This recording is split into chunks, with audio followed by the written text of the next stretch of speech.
welcome back to another episode of Beyond the Whistle, Season 2, Episode 3, a snow day edition, a bit of a shortened crew. Austin Platt alongside Ian Nicholas here to bring you a recap of Week 14 in the National Football League, trying to shorten down these episodes for you guys and grind them out more often. So, hey, we haven't been here in a couple of weeks. I'm off the IR after having my teeth pulled, and Ian and the guys did a great job as usual filling in, but we beginning in chronological order, of course, and we'll pick one game for every time slot and analyze it in depth. And we begin with the game we saw a week ago, Thursday Night Football, the Rams and the Patriots. The Rams come out and win 24-3, a rematch of the Super Bowl a couple weeks ago.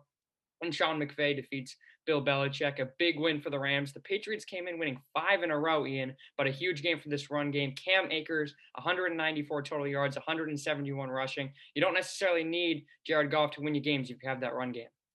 Actually, Austin, those are the exact thoughts I've had about the Rams really as of late. That's the great thing about them, is they're really probably one of the only few contenders in the NFL this year, or really of all time, but don't need their quarterback to play lights out down the stretch, or in the playoffs, I think, for them to make an impact. They run the ball very well, whether that's through, as you mentioned, Cam Akers, who as of late, the second-round rookie, has been phenomenal as their workhorse running back. He's looked great running behind a fantastic offensive line, but they can also do running back by committee with Malcolm Brown and Darrell Henderson as well. They have two receivers in Woods and Kupp, Robert Woods, Cooper Kupp, that are two of the NFL's leading receivers after the catch. That means that makes life easy on Jared Goff. He can pad his stats throwing that quick stuff off the play-action rollout, which Sean McVay and he love to do. And then there's that defense. It's top 10 in the league for a reason. It's not just Aaron Donald and Jalen Ramsey, two of the best players at their respective positions, if not the best players at their respective positions, but you have John Johnson and a ton of other players on that back end who are really talented. Leonard Floyd, a fantastic pickup from Chicago this year.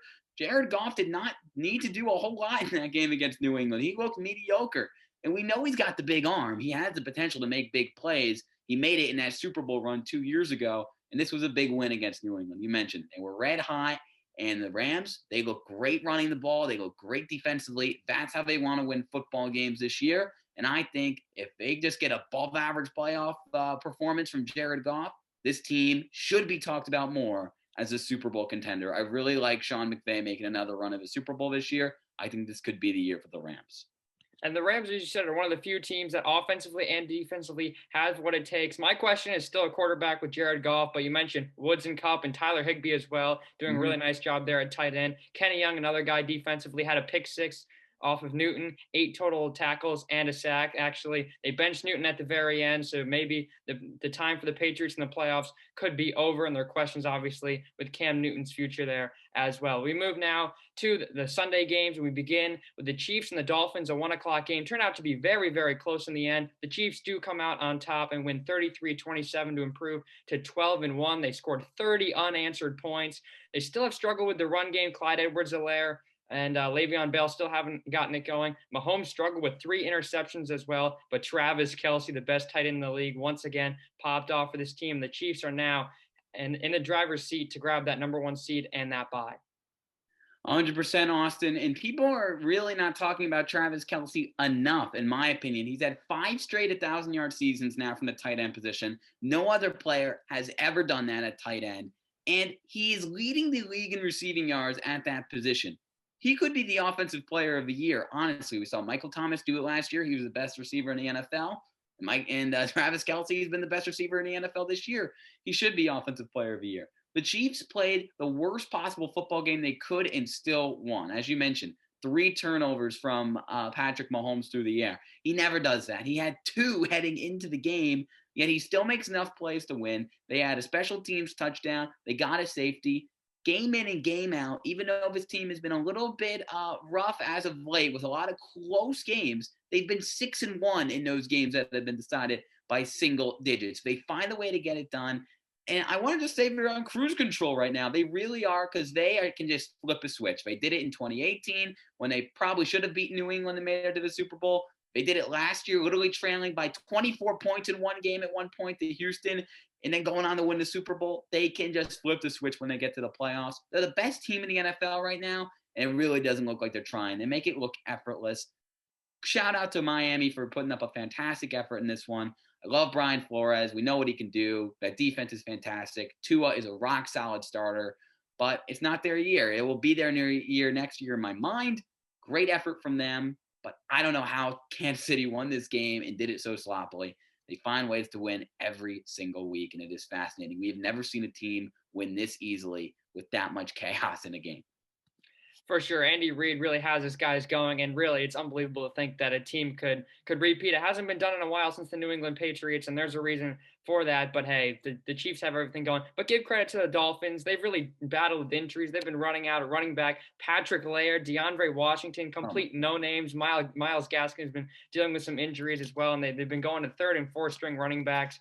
But the Chiefs, Travis Kelce, 8 receptions for 136 yards and a TD. They finally got Mike Gesicki going there at their tight end. Really struggled to begin the season, but had 5 receptions for 65 yards and 2 touchdowns. Tua has been thrown in there, and he's been really doing a great job, fantastic job. There were questions asked about this Miami team after they benched Fitzpatrick, who was doing well. They brought Tua in after the bye week, and the Miami Dolphins are just one game behind the Buffalo Bills for the AFC East crown, and they play in Week 16. That'll be a big game between those two squads. We move on to that 4 o'clock game that we saw between the Colts and the Raiders, two AFC hopefuls in the wild card. The Colts coming out with a big win on the road, 44-27. They beat the Raiders, who are currently playing on our screens right now as we're recording this Thursday Night Football. The Raiders and the Chargers, but Jonathan Taylor looking like that running back we saw at Wisconsin with 20 carries, 150 yards, and 2 touchdowns. And how about the return of T.Y. Hilton? 5 receptions, 86 yards, and 2 touchdowns as well. He has 3 straight games with at least 80 yards and a TD, and that's huge for a guy like Phillip Rivers, who we know does not move in the pocket as well as he used to, and he's just not the same quarterback. Yeah, Austin, I know you're happy that T.Y. Hilton has been going off lately. I know he's on one of your fantasy football teams. He's been winning you a lot of games. But we all knew T.Y. Hilton was a phenomenal player, and it took a while. Obviously, Andrew Luck was his guy. Jacoby Brissett wasn't, and neither was Phillip Rivers up until recently. I think that the Colts are the Rams of the AFC, meaning, again, their quarterback play does not need to be spectacular for them not only to win games, but to dominate them. They dominated the Raiders, even though when you looked at it on paper, one team had 8 wins heading into the game, the other team had 7. So it looked like this could be a really good game, but it really never developed into that because the Raiders just have a lot of holes all over the place, especially on the defensive side of the ball, which is why I think they're pretenders and not contenders. But the Colts, they can just win games with their defense. I just saw a stat. They have more pick sixes this year than the Houston Texans, their division rival, have interceptions, period. They make plays on a defensive side. They capitalize with touchdowns. And as you mentioned a few moments ago, Jonathan Taylor is a phenomenally talented back, just like Cam Akers, both of them second-round rookies with explosive ability in the open field, and they both play behind fantastic offensive lines with Quentin Nelson, Anthony Costanzo, and Ryan Kelly in the trenches for Indianapolis. And they both have 2 great offensive-minded head coaches, Frank Reich for Indianapolis, Sean McVay for the Rams. I don't think Indy is as explosive on offense, which is why I don't think they can make a very deep playoff run, even with a battle-tested quarterback in Phillip Rivers. But this is a team that no one wants to play down the stretch. They're the football word, the tough out, you could say. And I think they could win a playoff game or two.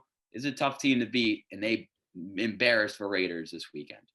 Yeah, the thing I think with both of those teams, the Rams and the Colts, just consistency. A couple weeks ago, the Colts absolutely got roasted by Derrick Henry's over 150 yards in the first half, but they shut down Josh Jacobs, just 49 rushing yards.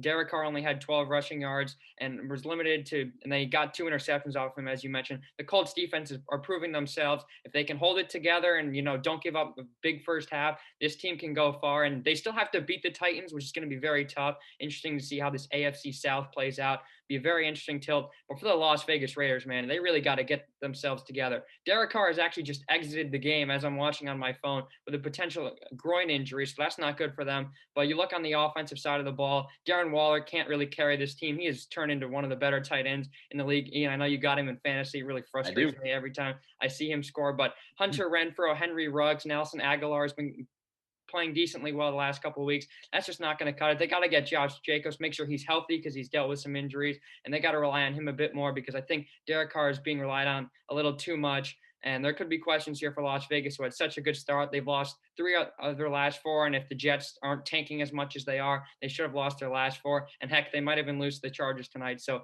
big questions have to be asked about the Raiders as they try and battle for a final potential 7 seed in the AFC playoff picture. Now we go on to the Sunday night game, which turned out to be another great one. The Bills come out with a big home win against the Steelers, 26-15. They improved to 10-3, very under the radar team. The Buffalo Bills they like playing in prime time, and they did very well under the lights against the Steelers, who have now lost 2 in a row. Big questions being asked about this team. They battled with injuries, obviously had the COVID scare against the Ravens as well, but Big Ben, just not a great game from him. Taron Johnson had a pick 6. The Bills defense, slow start to the year, but they're trying to figure it out. And then the Bills on offense didn't even have John Brown. He's been out with an injury the last couple of weeks. Stephon Diggs, what more is there to say about him? 10 receptions, 130 yards, and 1 TD. The Bills have won 6 of their last 7 and now the 3 seed in the AFC, breathing down the necks of the Steelers potentially, which would be big because that means you potentially get that extra home playoff game. We know the Chiefs are going to get the 1 seed. I think that's clear as day at this point. Big win for the Bills. Well, do remember, Austin, obviously 2020 is a crazy year. That in the playoffs this year, only one team from each conference is going to get that bye week. So Kansas City looks to run away with it.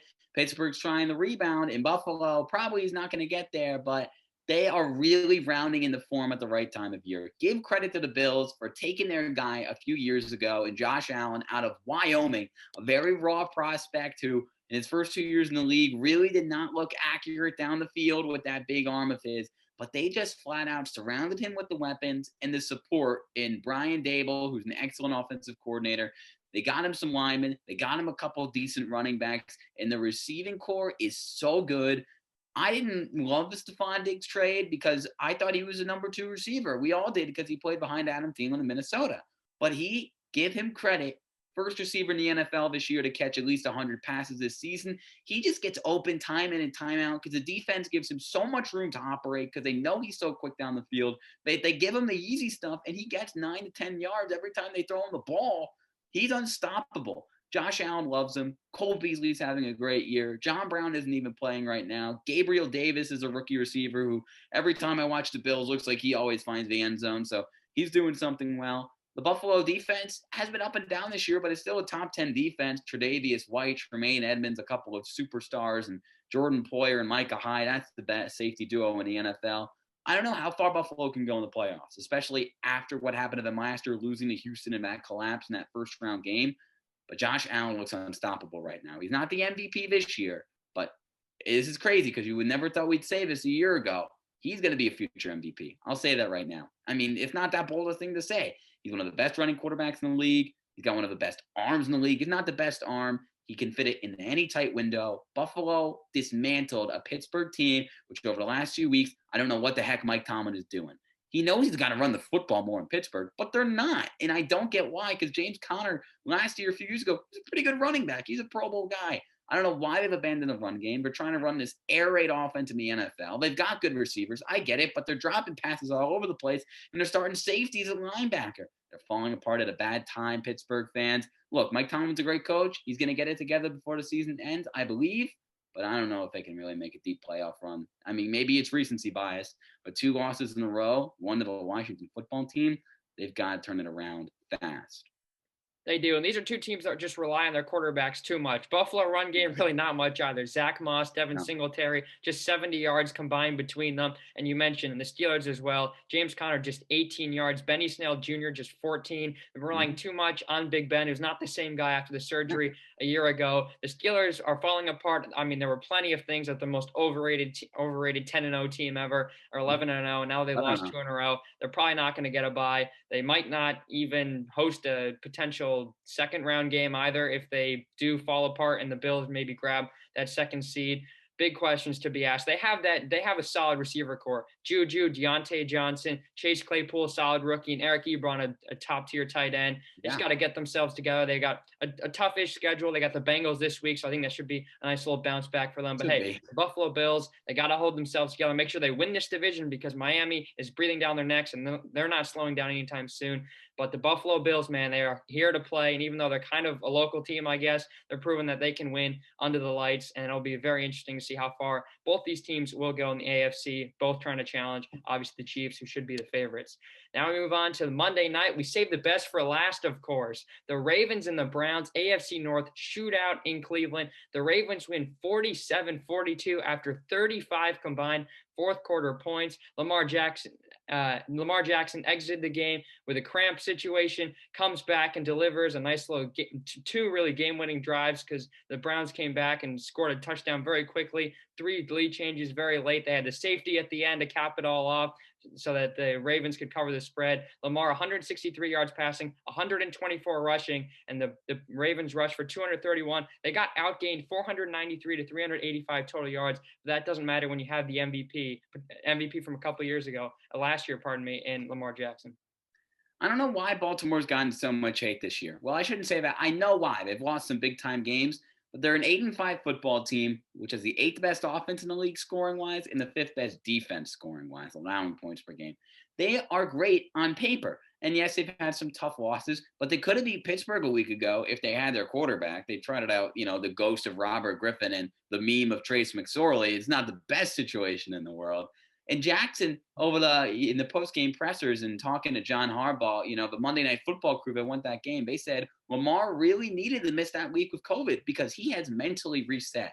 He realized just how much he missed playing football and just how badly he felt he couldn't be out there for his teammates in a game that they probably should have won with him on the field in that weird Wednesday Pittsburgh game a few weeks ago. He knew that he needed to step his game up. That's exactly what he's done. Blew the doors off the Cowboys, which has not been too hard to do this year. But then he did it again this week against a red-hot Browns team. And Baker Mayfield played his tail off in that second half. And that defense has a lot of playmakers for Cleveland who can get a lot of turnovers. But Lamar Jackson is at his best when he is in the open field. We all know that. But then he came back from his, cramp situation, which has already taken on a world of its own. And he came out and he threw that ball to Marquise Brown. Luckily, he didn't drop it because he's dropped a lot of footballs this year. Baltimore, they have a phenomenal coach. They have a great coaching staff. And their team on paper probably still is the best team in the NFL, not named Kansas City. Not saying they are the second best team in the NFL. That's not what I'm saying. But all I'm saying is you'll get a roster top to bottom, all the levels. They have the players to make a deep playoff run.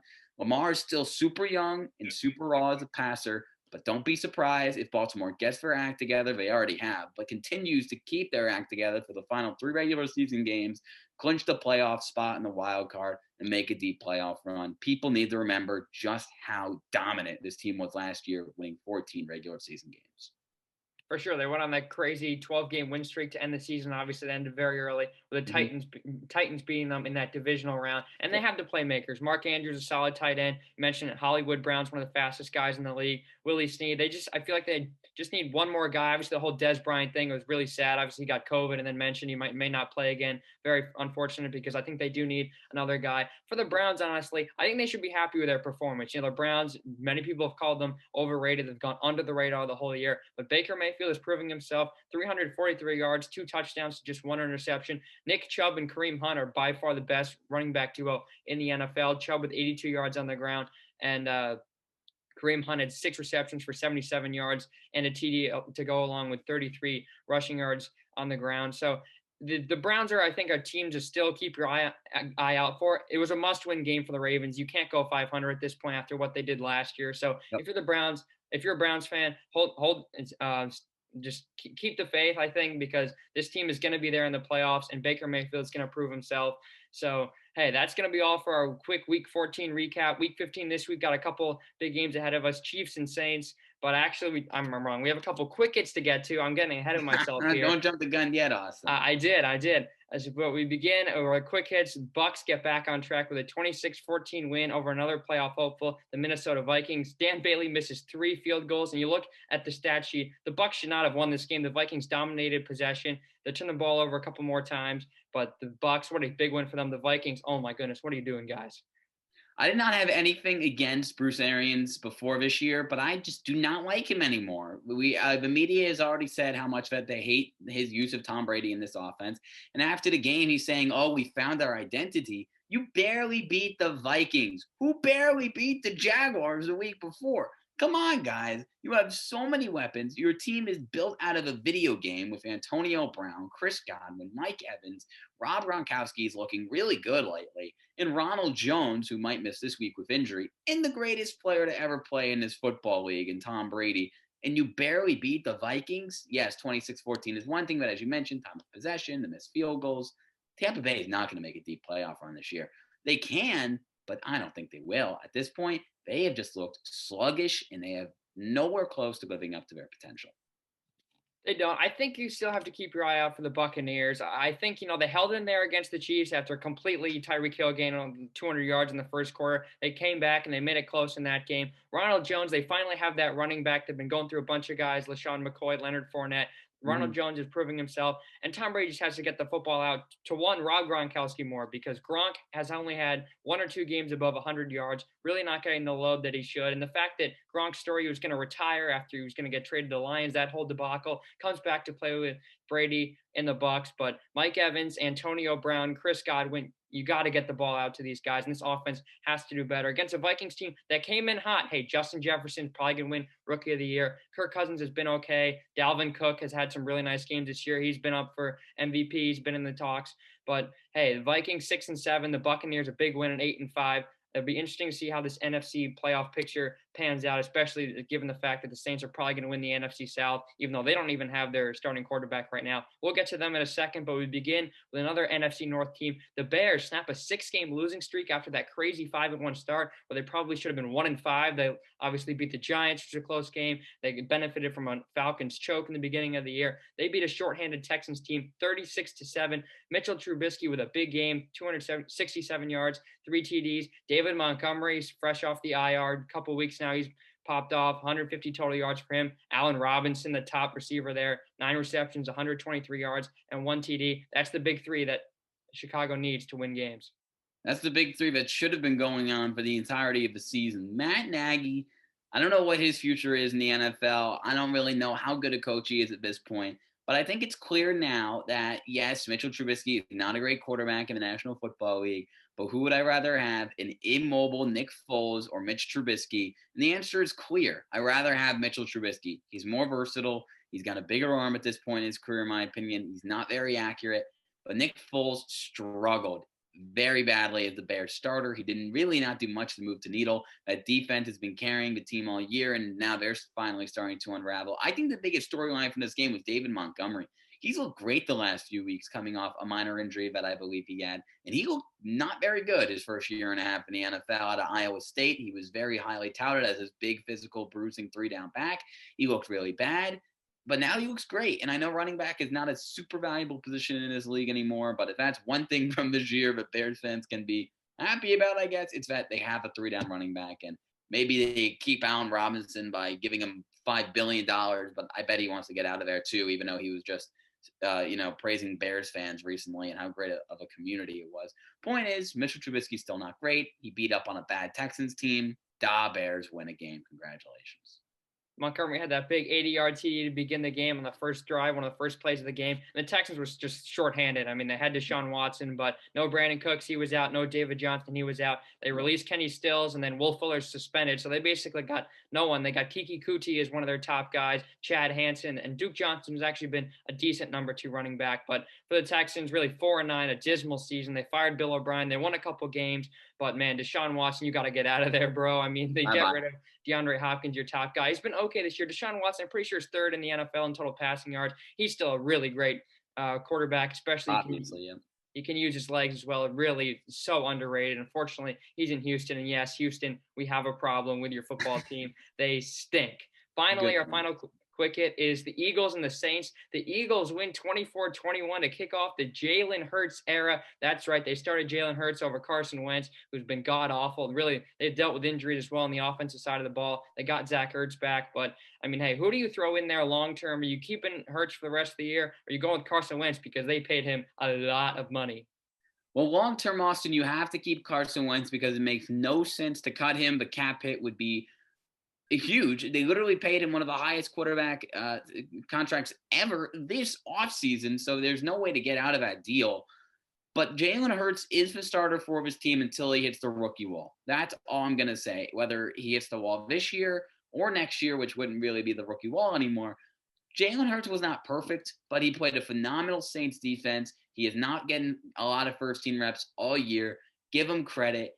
They used him really well. Doug Peterson has a phenomenal record when he's coaching quarterbacks not named Carson Wentz. It really just looks fishy at this point. The Eagles as a team just play much better when another quarterback is on the field not named Carson Wentz, whether it was Nick Foles and the numerous playoff runs that he made, when Wentz was hurt, or whether it was Jalen Hurts last week. Philly just looks great when another quarterback is on the field.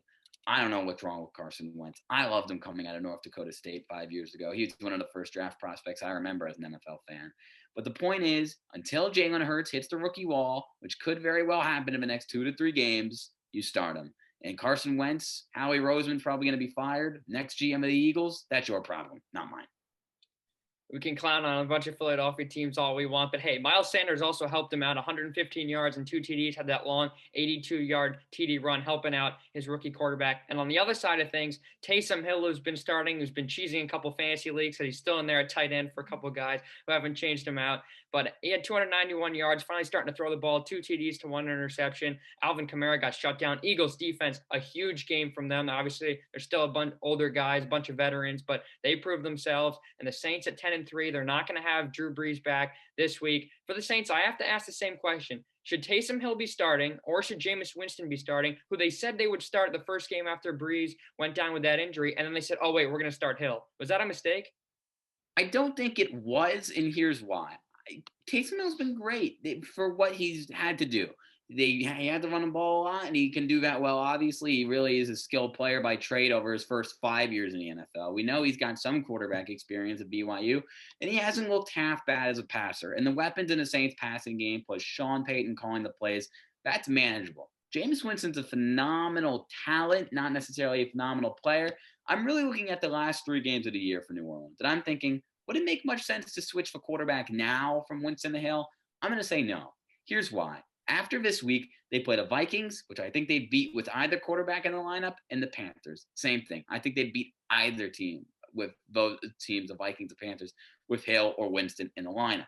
The Chiefs game this week is the exact opposite. Jameis Winston could go in there. I really don't think he's going to get the win over Kansas City. As talented as he is, as big of a time throws he can make, no one can beat Kansas City right now. And I don't think Jameis Winston is your answer. So I think you stick with the guy you've been riding in Taysom Hill. He's statistically has been very good. Give him credit. He's really done well since Drew Brees has came out. And if I'm Sean Payton, I really don't care about first place in the NFC anymore. Sorry, because Packers look hot, and I am not taking a less than 100% Drew Brees. As a Giants fan, Austin, you know when you try to quarterback out there when he's not 100%, like the Giants did against the Cardinals last week, and I'm not comparing Daniel Jones to Drew Brees. One's probably a bust, and one's a Hall of Famer who will be getting a Hall of Fame bust.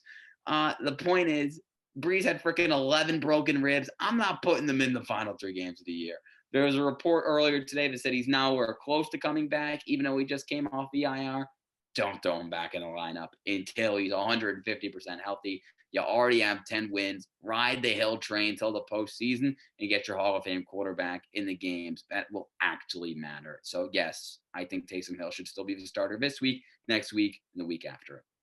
And I think the one issue here was that there were no preseason games. I mean, obviously, going to the preseason, none of the big quarterbacks play. They wouldn't have started Drew Brees. I think we would have seen a lot of Jameis Winston in the 4 preseason games, however many they would have played. He would have played probably half to 3/4. I think they really want to see what he's got. And I think that really killed him because obviously you haven't seen a lot of him. Whatever he does in practice is still not going to be anywhere close to what it is in game time live. So I think it is the right decision to start Hill, but I think preseason killed Jameis Winston's chances of having a spot on this team.